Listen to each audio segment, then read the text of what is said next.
You're joining us in the back room here, just ahead of AbilityMKE Now starting up. So not sure why I'm speaking quietly. I feel like I'm whispering in the background.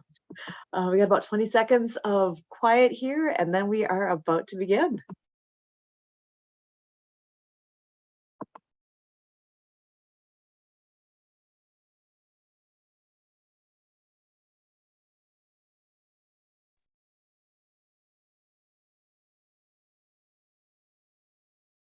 Welcome to AbilityMKE Now. My name is Sue Roscoff, and here with AbilityMKE Now, we are a show all about integration, bringing people with disabilities and people that don't have a disability together, enjoying life here in the Milwaukee area. We all have different abilities, and here at AbilityMKE Now, we dive into this topic of diverse abilities. The concept of disability hits a wide range of possibilities. We could be talking about physical or mental disabilities, the deaf and hard of hearing community, blindness, chronic pain, mental health diagnosis, goals of substance use reduction, and the list goes on. We all have our own experience with disability, whether it's our own or with people we know or with people we encounter in our everyday lives.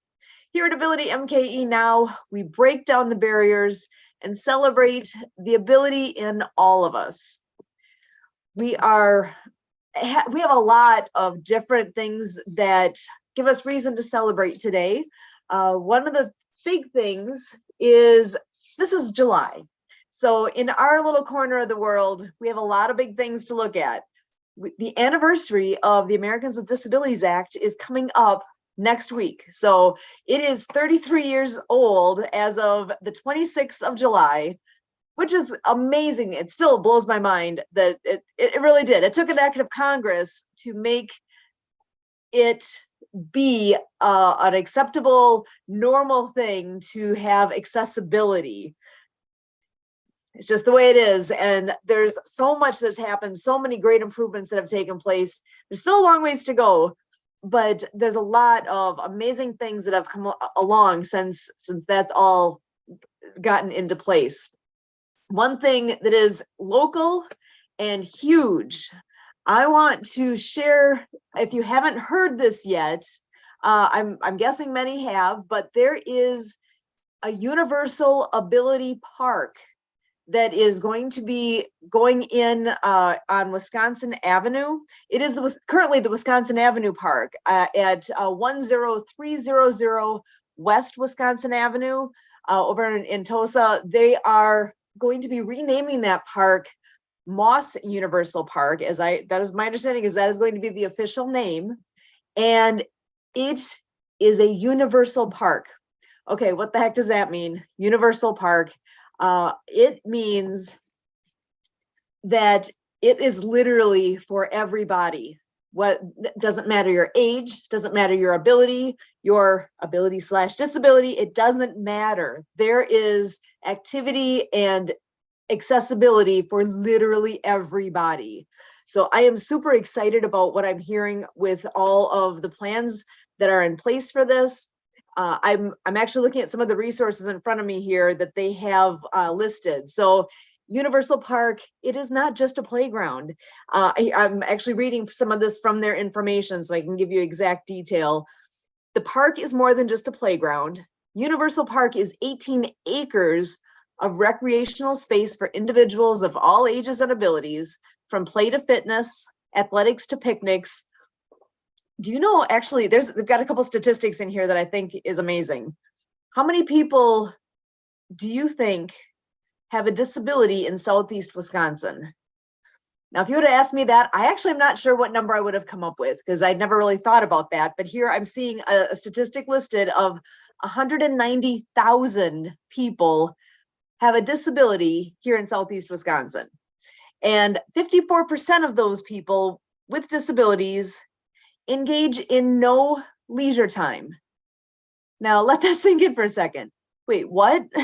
They don't take in going to the park or doing things that many people just absolutely don't even realize what a pleasure and advantage they have of going and participating in the parks that are out there.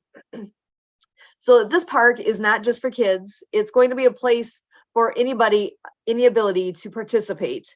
It is possible to find more information online and actually see pictures of what they anticipate having installed there. I'm kind of giving you some highlights here of what I'm seeing, and it is being constructed soon. I believe the groundbreaking is coming up later this month, and it is going to be absolutely exciting to see how this all unfolds and what is all going to be included. Now, not just for kids, not just for disabilities, it's for everything. I'm seeing listed here, it's for baseball. The fields are going to be used by folks that are using what you normally picture of, people on their feet playing a ball game. It's also going to be set up so that you can use wheelchairs. So it's wheelchair sport friendly. It literally is for everybody. So recreation, seated bikes. I'm seeing, if you've ever seen the ones with the hand crank on them so it's basically powered by your hands instead of your feet. They have, it says it's for health and wellness. Oh my gosh, there's so many fun things that are going to be happening there for every season, for every fitness, for everyone. So it's an amazing, exciting undertaking, and huge credit to the Ability Center. Damian Bookman's been the head of that and the man behind it all. I love, there's a shirt that he always wears. It says unstoppable. And the last four letters, ABLE, are in capital letters, unstoppable. This is able. It's his mission in life. And it's absolutely breathtaking what is being put together in combination between what the Ability Center has for the vision here and the Milwaukee County Park System, that they are able to connect with all this, and everyone will be able to enjoy this amazing new experience in the very near future. I've not found yet where they have the timeline listed, so I don't know when it's actually going to all be open and ready to go, but I'm sure they're going to be taking this in pieces and doing it bit by bit and making transformations with the grounds, hopefully very quickly, as quickly as they're able to. But imagine that. This is going to be an absolute masterpiece. There's nothing else like it out there, to have an absolutely completely universal park, 18 acres of it, and it's right here in our backyard. So I'm so excited for this, and I can't say enough good things about that, and what is going to be available for everybody to use here in the Milwaukee area. So super excited for that. Actually, I know Kurt is on here with us too. I'm gonna actually see if he's able to hop on in here and give a quick hello and join me in here. I don't know if he had anything else to share about that, because I know you've known Damian for a heck of a long time too, and all the wonderful things that he continues to do and bring to the community here is just, I love it. Yep. Hello, everybody. Hello, Milwaukee. And yeah, good work by Damian Bookman. And like you say, the Ability Center and this Universal Park and this milestone for Milwaukee, and to do the groundbreaking on the milestone for our country that, milestone shows itself greater and greater as the years go by. Reason being is that nationally speaking, and in terms of Congress and, in general, our voter base and, our appetite for, really taking legislation on a federal level to the next level is, unfortunately diminishing overall. There's new progress being made on some fronts, but then major progress being lost in many other ways. The issue in this work is that, the Americans with Disabilities Act, set forth a trend in our nation that a lot of jobs, as we closed out the millennium and entered into the 21st century, that that really a lot of jobs were in place to serve Americans with disabilities in new ways, and a lot of leadership, in the last, or I should say in the first 30 years from there, really made a lot of wonderful legacy that we enjoy in many ways. But now that leaders from the 90s have passed on, moved on, retired and so forth, we just really, really, have an opportunity to respond, because the backfilling of this leadership and established wisdom, because of knowing, how progress needs to happen and to avoid the pitfalls and, so forth, just a lot to fill. So there's a lot of opportunities for Americans and everybody around Milwaukee to really consider, a role to play. And, it's in this premise of failing forward, because what I've talked about in many groups is that when I come out as a disability ally and I bring up the topic of disability advocacy, I find that I become that guy. I become that guy doing the AbilityMKE Now radio show. I become that guy that does adaptive water skiing, that guy who's a board member with Adaptive Community Approach Program.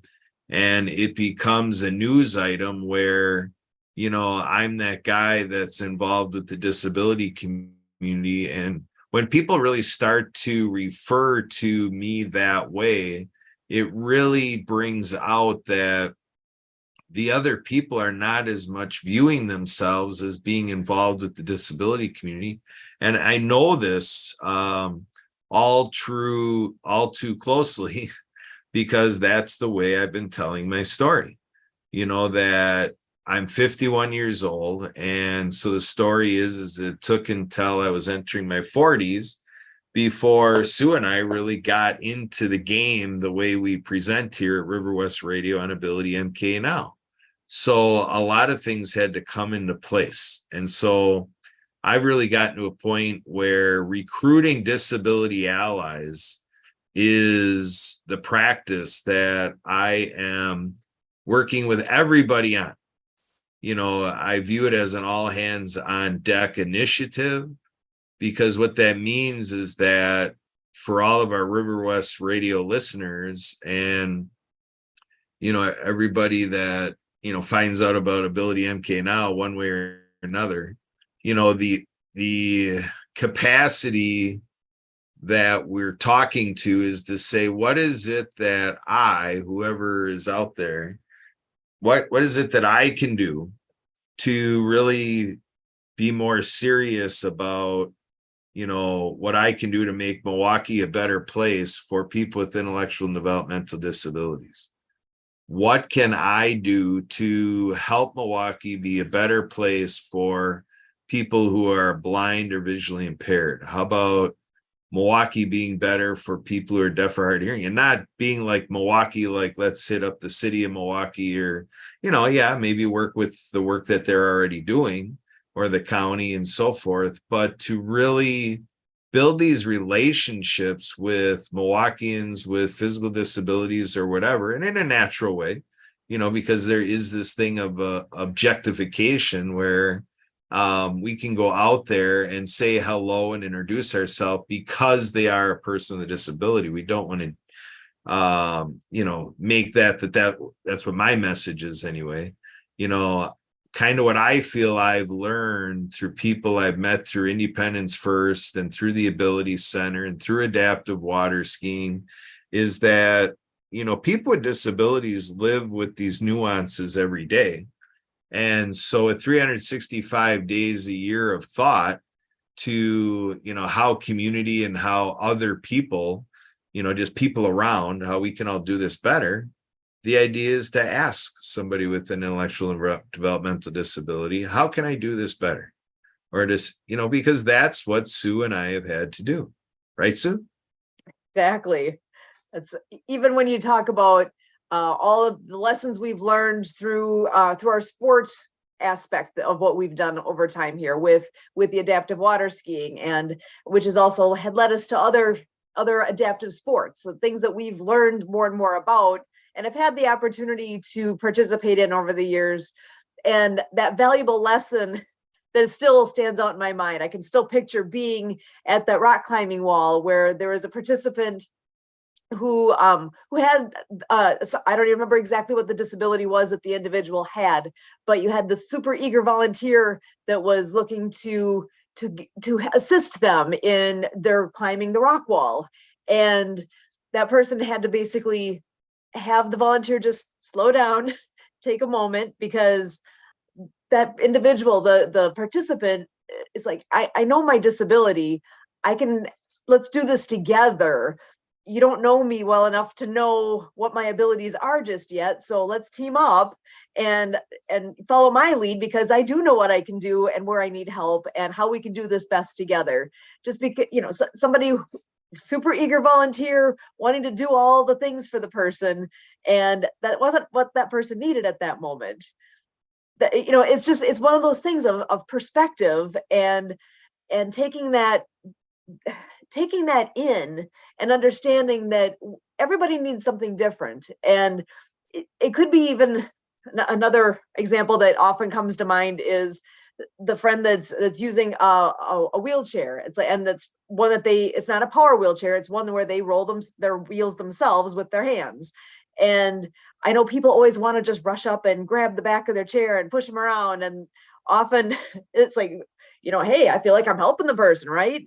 Well, that's their legs. That's their way of getting around.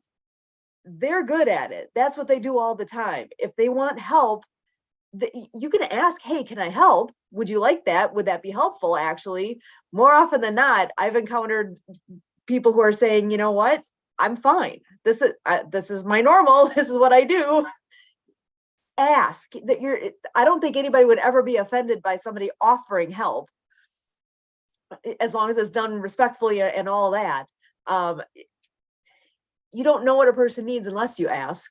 And that's where we're all here together. That's part of what AbilityMKE Now is all about, is people with disabilities and people that don't have disabilities. We're all the same, but we're all different. We all have our own strengths, right?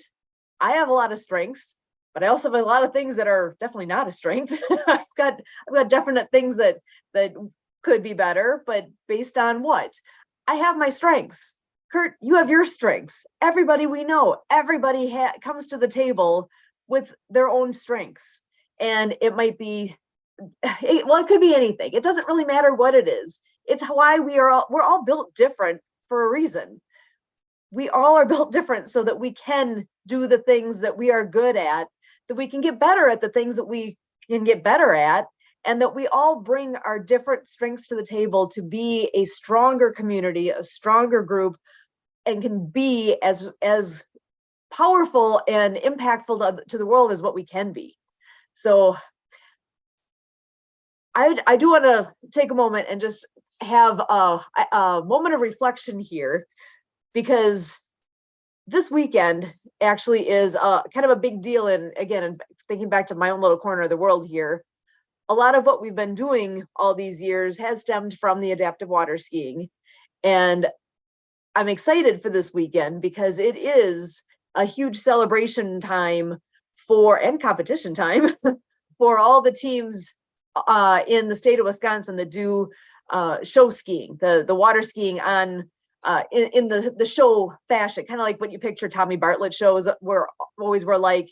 There's so many show ski teams across the state of Wisconsin. There's going to be the biggest show ski tournament in the entire world taking place this weekend in Wisconsin Rapids.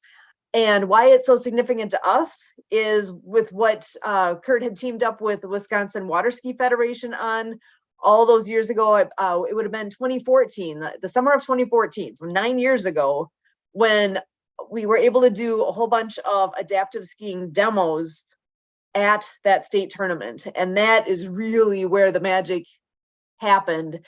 and it was able to basically grow like wildfire over the course of a couple of seasons, a couple of summers, where the number of opportunities and number of sites in the state that were ready and able to do adaptive water skiing went from just a few to a lot. And it really started with the magic of having those adaptive skiing demos back in 2014. So we get to revisit that this weekend. We're not doing those demos anymore. That did serve its purpose. And actually there's two things that are happening. One, we do actually do some adaptive water skiing near the tournament site. We'll be up there on Friday and looking forward to seeing some friends that we only get to see once a year up there. But we've definitely made an impact in the local area there, offering that opportunity that didn't previously exist.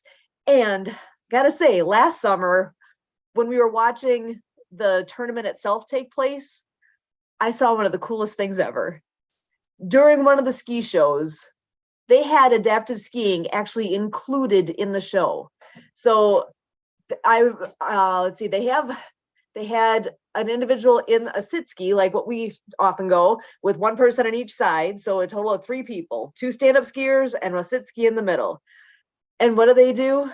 They ski off in the tournament during the show, and they had a swivel skier, so somebody on a single ski behind them, actually attached to the sit ski. So it was basically, they call that a tandem act, when you have a rope that goes from the boat to somebody, and then another rope that goes from that somebody to somebody else further behind them. They had a swivel skier behind the sit ski doing this tandem act in the show.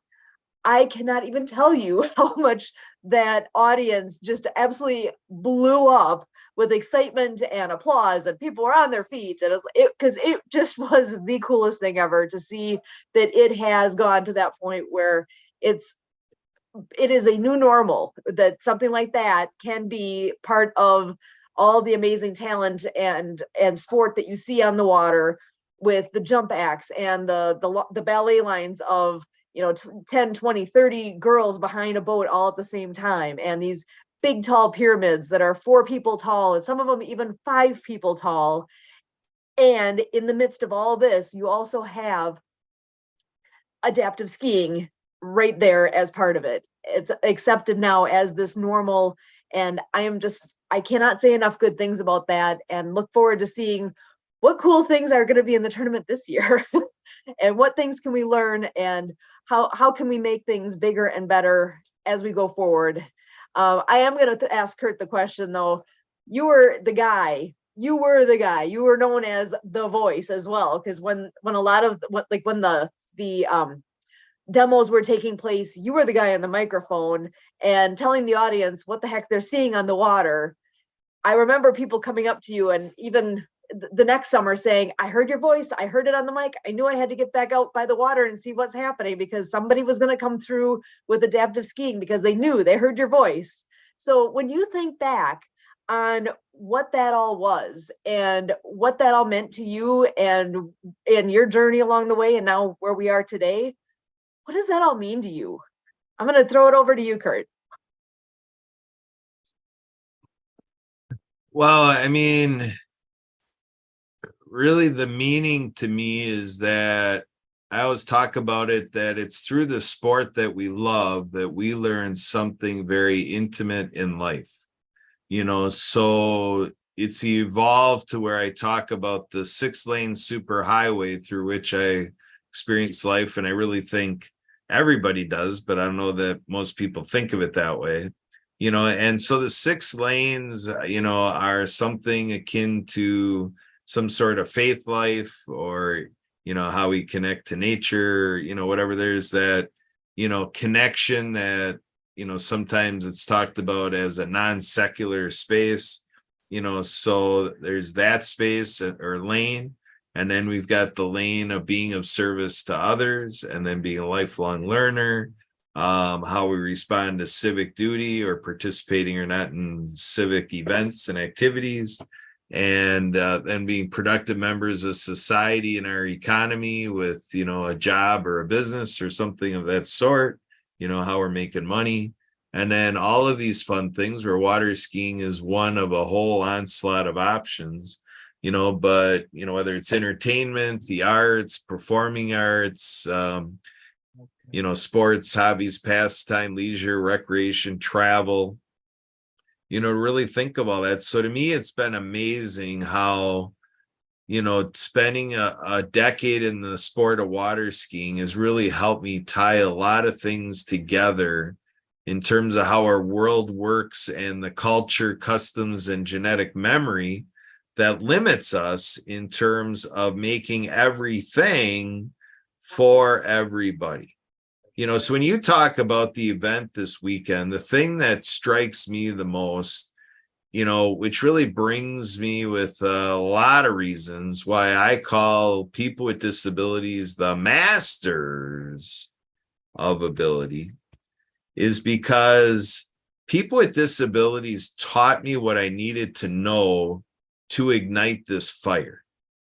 And what I mean by that is, when I set up to have our friend go up with us, and we were going to Lake Wazicha in central Wisconsin Rapids area, Southwood County Park, and we were going to head out there. I had coordinated, we're not in a competitive club. So basically I had to learn how it works. Well, when I found out the logistics, it boiled down to that I had, I had about a 10-minute window, to make this all happen. And also in logistics, I learned that the chief judge had to coordinate to use time that was awarded to a team. And so he was going to work with a show director. And I jumped to a conclusion which was not true. When he was going to work with that team, I figured, it was going to be that they have their boats already in the water and stuff like that, and that we were going to use their team and their equipment. I thought that's what it was about. So when I got there, we had the sit ski, and I'm figuring we just connect the sit ski with this team and we were off to the races. Well, no, that's not what was working out at all. And the chief judge looks at me and says, well, is that going to be a problem? That is a moment where I provided a bold-faced lie.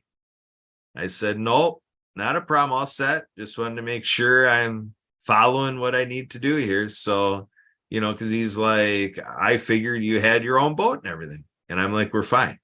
I walked away from, telling that lie to having introduced myself to all of these athletes and these teams to say, this is something that we potentially can do, but we don't have a boat, a rope, or skiers or anything that I thought we were going to have. So I went around asking for help. And we ended up with a potluck solution where these teams threw in something, and together with a half a dozen teams, we created our first demonstration at this world's largest water ski tournament event. And then I had set so much in motion. Even after the thing was done, I was getting more response, and then even another response, and then another response. So it's a story about how setting out to do something in this realm turned out to 4 times around. So it taught me that the world has an appetite to do these things. We just need people with initiative to make themselves available to do this type of thing, which is bridging the gap between people with disabilities and people that don't report a disability, and bring it together where that would be integration. So it's integration from the perspective of ability. Sue, over to you. Let's wrap up AbilityMKE Now. So thanks for sharing again. I know we've shared that story before, but it's too good to not share again. And I get just goosebumps when I think about it all. So Kurt, thank you so much, as always, for everything you do here for AbilityMKE Now. My name again is Sue Roskoff, and we are always so happy to be here. Have a great day, and we'll see you next time. Bye for now.